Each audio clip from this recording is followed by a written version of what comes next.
Jemaah yang dimuliakan oleh Allah Subhanahu wa taala. Selaku khatib Al-Fakir mengajak diri pribadi dan kepada jamaah sekalian untuk senantiasa mengintrospeksi diri dari hari ke hari, dari waktu ke waktu, dari Jumat ke Jumat. Kita senantiasa dapat nasihat fatwa untuk senantiasa agar hati kita luluh, agar hati kita tunduk terhadap Allah dan Rasul-Nya, yang itu ditandai dengan ketaatan kita terhadap syariat Allah Subhanahu wa taala.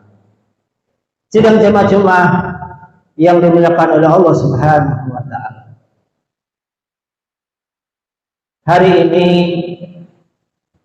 atau bulan ini kita masih berada di bulan Rabiul Awal. Bulan Rabiul Awal biasa kita diramaikan dengan berbagai acara pengajian kelahiran Rasul. Ada yang mengatakan peringatan Maulid, apapun itu namanya. Tentunya dalam bulan Rabiul Awal ini banyak kejadian sejarah yang ini harus kita ambil ibrah pelajarannya untuk kita sebagai umat Islam dan generasi Islam.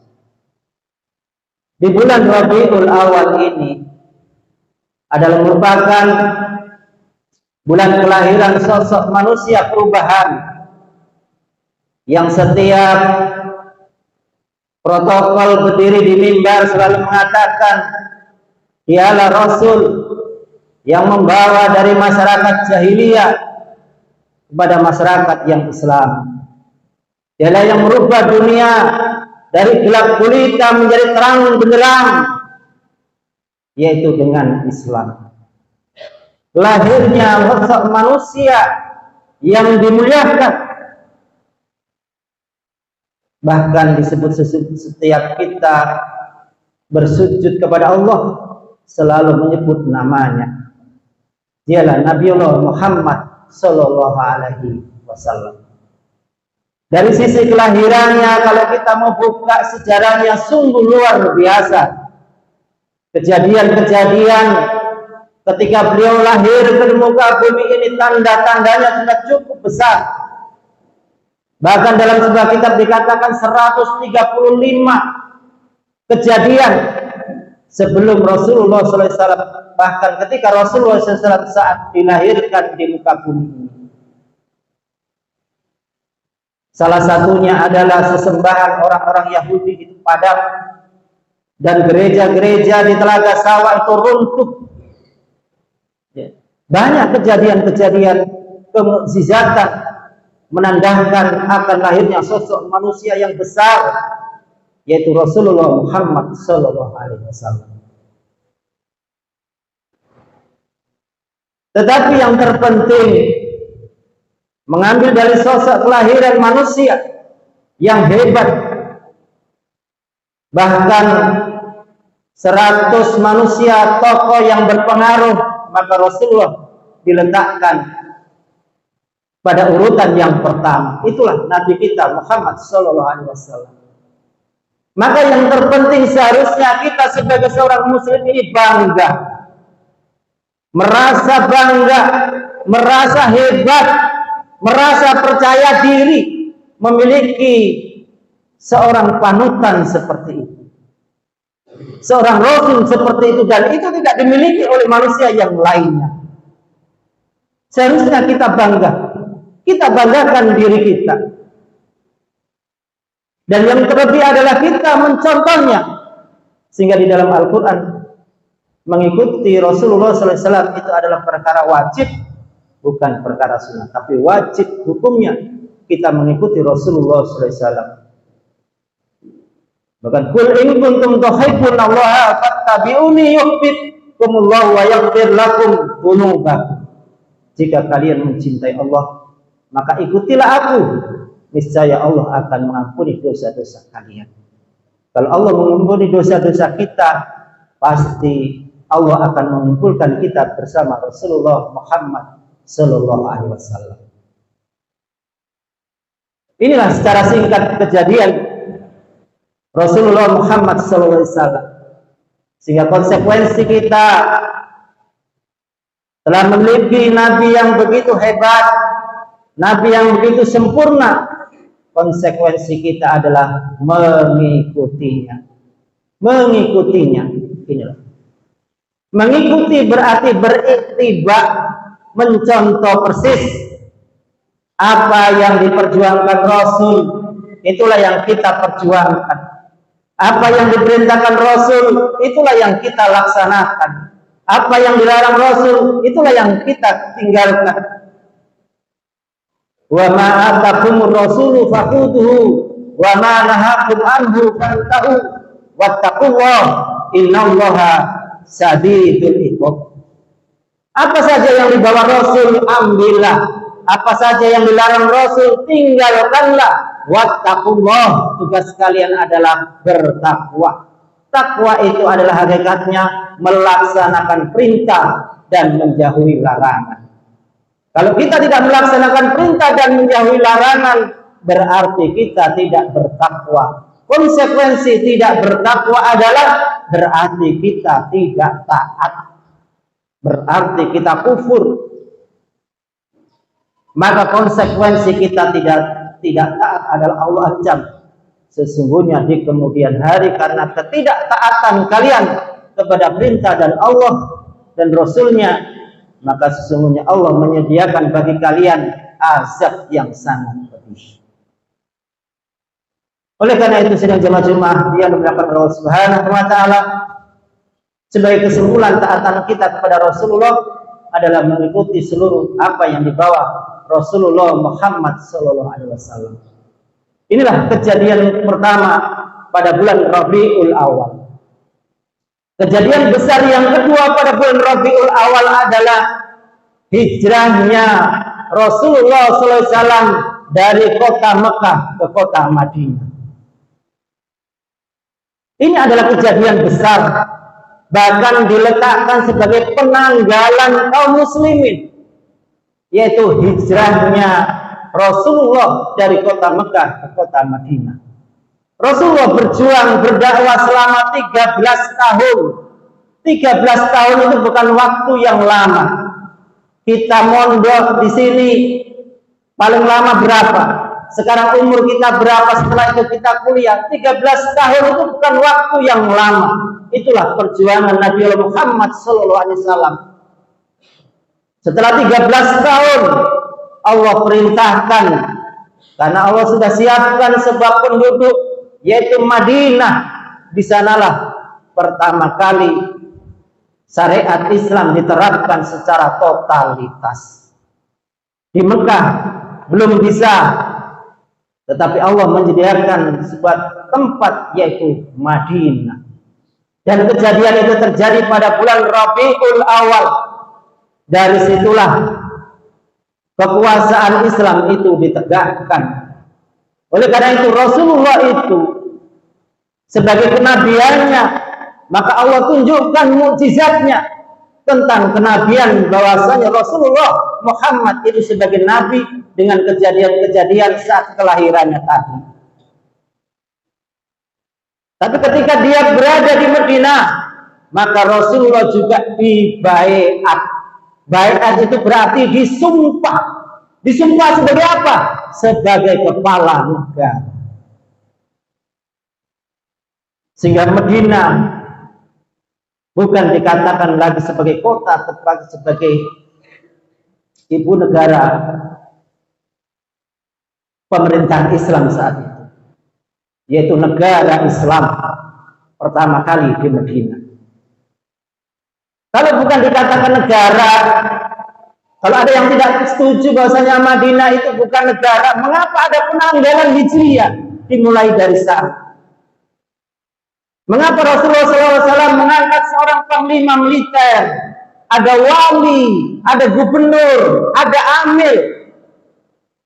Bahkan Rasulullah menerapkan sistem ekonomi, sistem politik, sistem pemerintahan di sana.